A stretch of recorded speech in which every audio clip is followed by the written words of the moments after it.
Hi, I'm Rob Cosman. Welcome to my shop. This is part 2 of our bandsaw series to help those suffering from the boredom of Corona, having to be isolated at home. So we started off yesterday. We talked about the Delta. So this is the General. This company was in Drummondville, Quebec. They started their business, I think, in 1946, and they closed, and I think in 2015, and they essentially supplied woodworking equipment to public school shops. So the stuff that they made had to be rugged, it had to be simple to operate, and easy to repair. And that's why I love it. And it was so well made, it was just sturdy. I collect it whenever I can find it, and that's the reason why that one is going to be for sale. We just recently got this one. And you know what? If you're able to handle the bigger machines, there's not as many people that want them for whatever reason. They think it's too big for their shop, and maybe it is.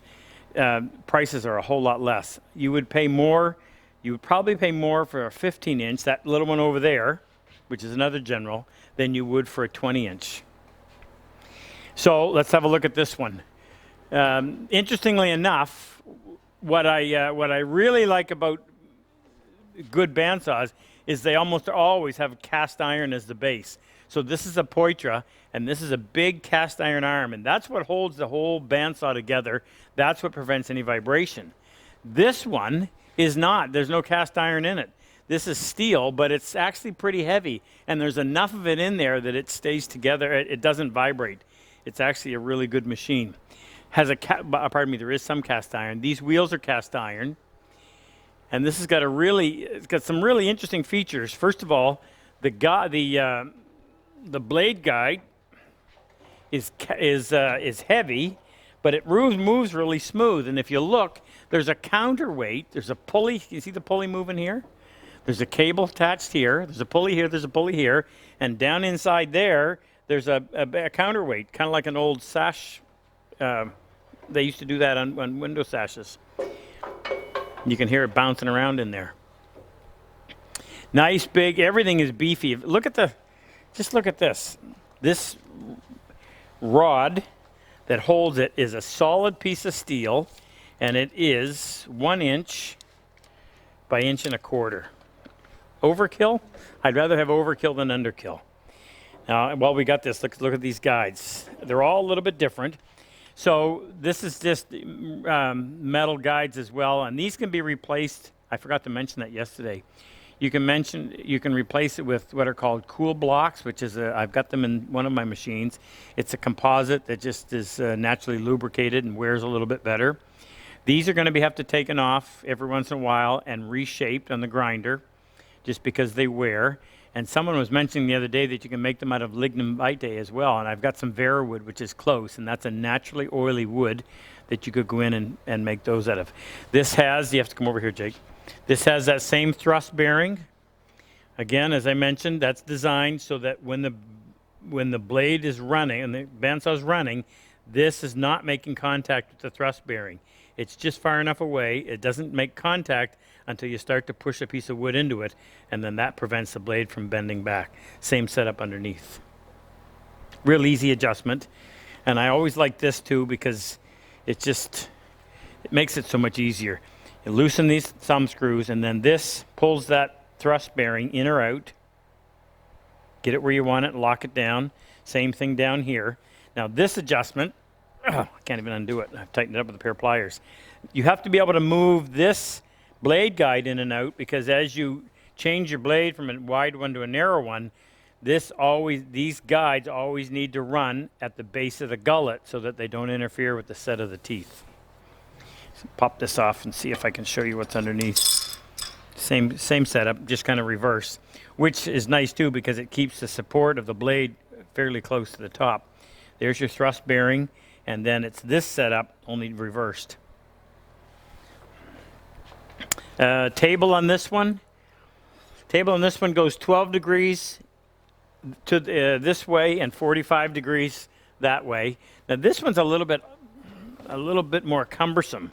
In order to make this adjustment, you've got to go in here with a big open end wrench and loosen that nut, and then you can turn your table. But you can look underneath and you can see how heavy this is. Look at the big cast iron block on there. Thing's massive.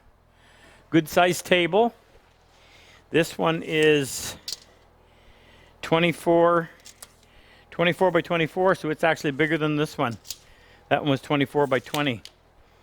Now, we haven't got a rip fence on here, but we're going to have one made. And it's nice to have. I'd rather have it than not have it.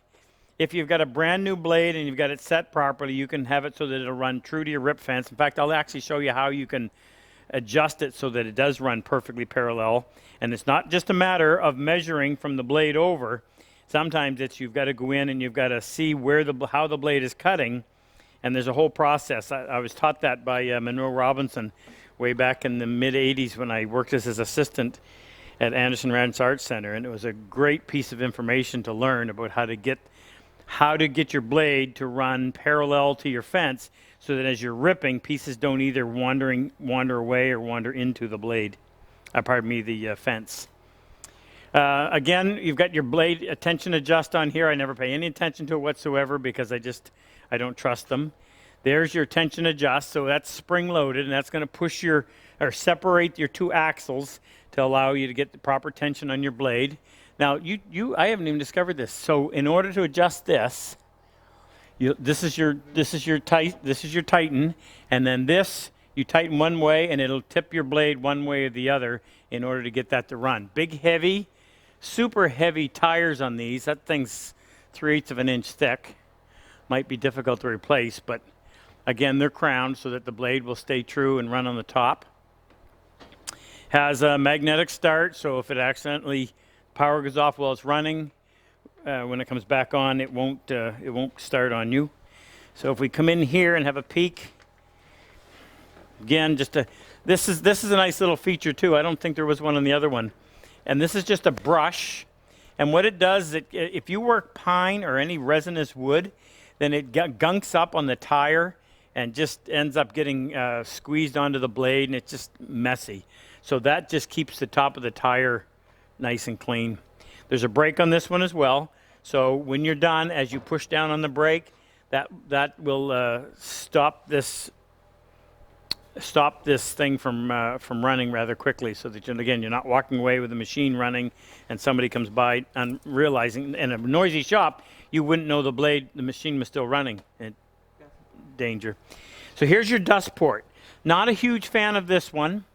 I prefer it when they're right up here. In fact, if I did a YouTube where we modified or we made in fact, I've got one right over here, so I'll show it to you when we get to that one. But particularly if you're dealing with stuff that you don't want any dust escaping, and we sometimes cut a composite in here a lot, and the dust, I can't stand the smell. So we made a special dust collector attachment for our bandsaw that essentially traps all of that dust. So here's your dust port down here, and it's a surprisingly small port over there. So all it is just a piece of pipe that goes through the machine from here to here, and you hook that up, and that gives you some dust collection. But like I said, not the greatest. I appreciate these machines more for their ruggedness than their innovation sometimes. Come on this side. Now here's the same thing we did on this one as the others. We had Wilford make us a little connection on here so that we could put our bench lamp on, and it's great to be able to see what you're doing. So if we look in here, what's running this one, Jake? Do you remember? What size? 1.5 horse? So if you take a peek in here, you can see how heavy duty this is. Big cast iron. It's not a pillow block, but it's a great big support for that shaft. And now this is the link belt, which runs quieter and gives you a little more. What is it? Yeah, but it doesn't slip as easily.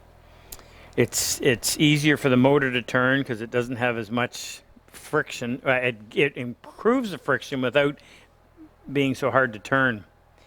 That's not the way I'm wanting to explain it, but the best way I can tell you is on a table saw. For instance, on a unisaw, they used to use 3 V belts.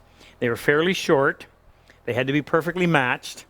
but they're so stiff, it must have taken a quarter of a horsepower just to turn the dumb blades. I did the dumb belts. And the 3 belts were there so that there was lots of friction and they wouldn't get slippage.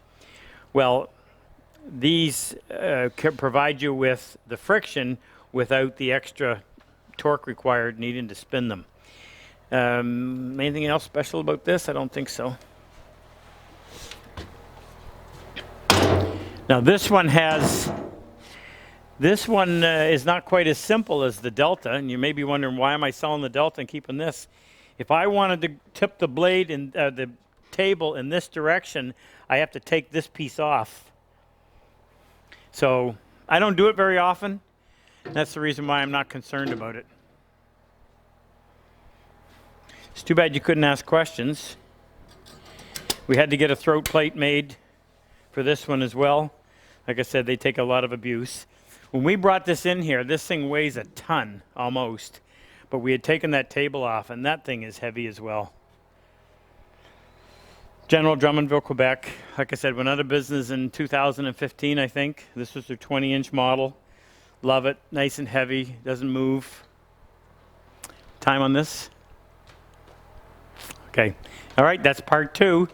Now, tomorrow, we're going to go through and we're going to talk about the Poitra. We'll go through some of its features. So we'll see you here tomorrow.